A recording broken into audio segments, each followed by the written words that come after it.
With the Mexican Grand Prix all done and dusted, we now look forward to the final race in the gauntlet of triple headers, which is Brazil. Oh boy, I have a feeling that this race is going to be one to remember. Like, I don't know why, but my senses are telling me that this will be a chaotic one filled with drama and even better racing.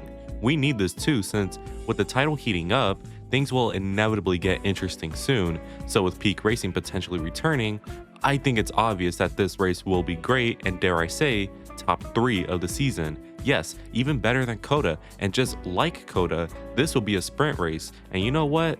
I still hate sprints since they kind of ruin the excitement of the race sometimes, but if I could give them credit for one thing, I love how there's only one free practice, since after that, it's game time, and just like in Coda, teams can potentially get caught off guard, which can lead to utter chaos. Anyways, I don't think I need to tell you how good the Interlagos circuit is, since even the most boring races here aren't snoozers, and this is all thanks to the track layout. Perfection is the only word that can describe it, since the corners are just wide enough for cars to effectively race, and also just turny enough for there to be potential accidents like in the Santa S's. Also, considering the tight grid we have, we could see this track shine like never before, since in seasons like 2012, we saw just how good the track can be, and with McLaren right now not looking too hot, we could be in for something brilliant. So let's talk about the upgrades heading to the track, the drama from Mexico that could pour into Brazil, the ones to keep an eye on for, and my predictions that definitely won't be delusional. So before we go any further, I'm going to give a quick thanks to all members of the flock, and make sure to join if you want cool benefits and just helping me out in general. And don't forget to join the Discord if you want to have fun and talk about many things, including the races live. So subscribe if you're new if you love ducks, and here is the weekend preview for Brazil. So the upgrades, there are none. I mean, there are some, but when it comes to packages that can spice things up, not much except for one, I believe. So the upgrade talks will be primarily based off of speculation and what would make sense for most teams instead of hard concrete evidence.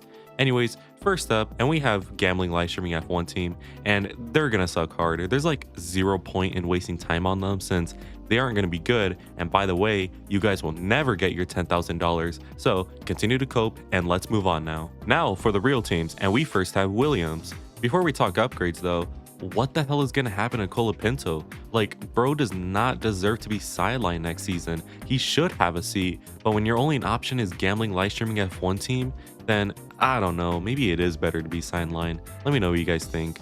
Anyways, these upgrades are likely just track specifics, since Lord knows Williams doesn't have a car that can turn, since they really put all their R&D points into engine, and considering we are in South America, I am expecting a go to Pinto cook session, and I might as well just throw this in here, but random prediction, he will be announced on the grid for 2025 after this race while we wait for Vegas. Just watch. Next up, we have V-Carb, and things are getting heated in that battle for 6th.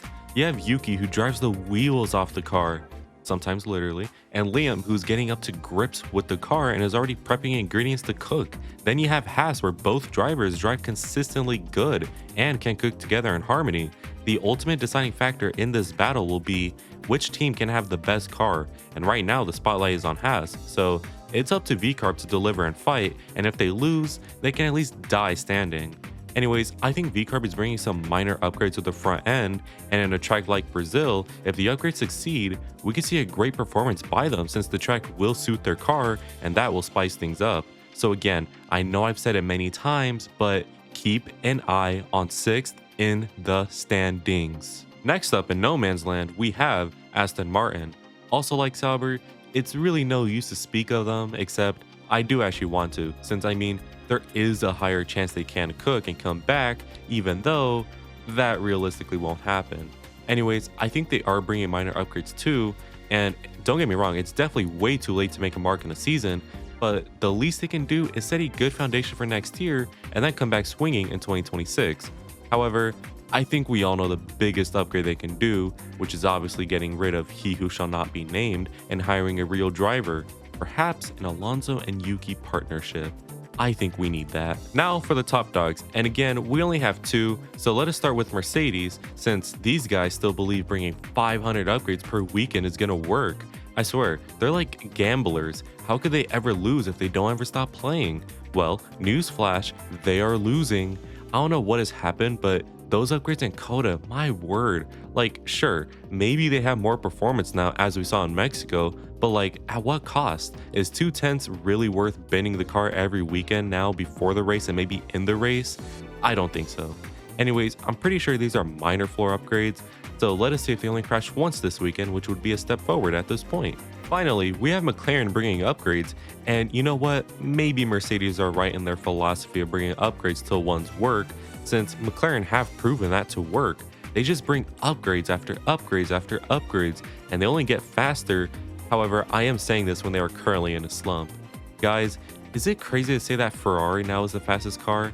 I don't think so, since we have been cooking up an entire feast since Monza, and McLaren don't even need to watch their backs anymore. We are in their peripheral vision and maybe ahead of them now. Anyways, sorry for yapping. McLaren wants a solution quick since their current performance is not sustainable for the championship, so I think some minor upgrades are due to at least put them on the right track again and continue to cause head loss for everyone. Anyways, drama time, and we have some interesting ones indeed, like with the story with Alex Albon, and even though he did have a good quali in Mexico, we cannot gloss over the entire weekend as a whole. Last week when I said how he's on the fraud watch list, I was joking since I mean, it's just a slump and he'll come back. But not only did my guy crash on FP1, he hit Ollie Behrman and blamed him after Alex lost control on the curb himself. And then we also have the race where he was involved in an incident with Gasly and Yuki.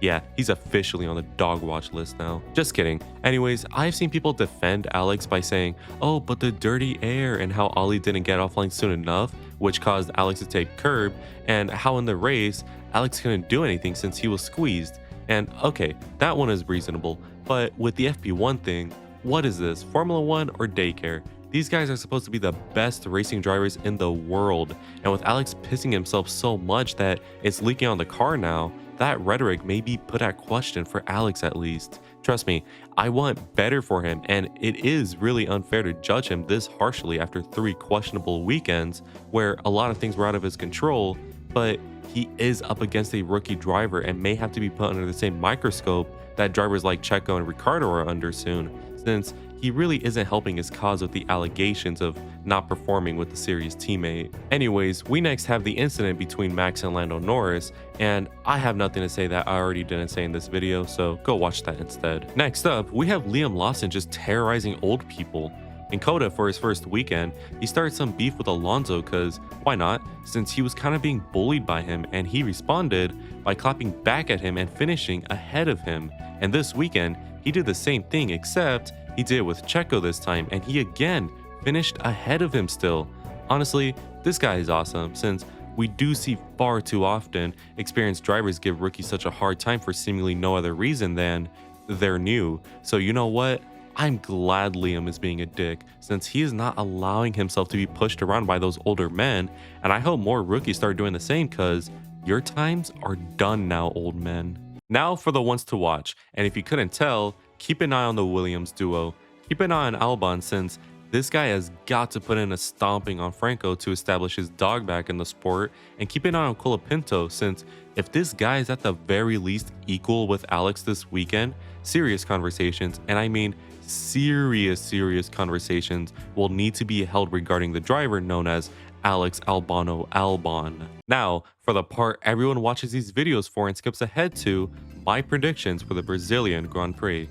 As always, it must be said that we will predict 3 things: the top 5 in the quali, the top 5 in the race, and a random prediction from any session.